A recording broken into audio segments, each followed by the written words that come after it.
বৰদৈ চিলাজনী চ'তত আকৌ আহিব, শৰতত কহুৱা ফুলিব, কেৱল বহাগৰ বিহুতলীত মায়াবিনী কেতিয়াও ঘূৰি নাহিব। এজন জুবিন ঢুকুৱা নাই যে আমাৰ প্ৰত্যেক ঘৰ অসমীয়া মানুহৰ যেন এজন এজন ডেকা ল'ৰা ঢুকাই গৈছে এতিয়া আজিৰ দিনটোত। ককা আইতা ঢুকাইছে, খুৰা ঢুকাইছে, হয়তো চাগে মা দেউতা ঢুকুৱা হ'লেও ইমান নাকান্দে।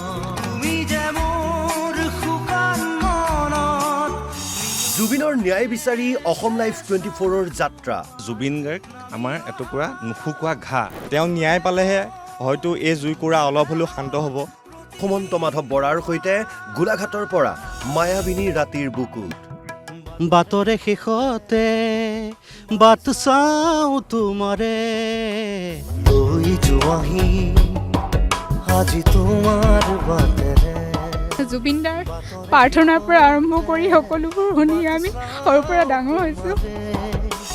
আজি নিশা 7:55 আজি তোমাৰ বাটেৰে।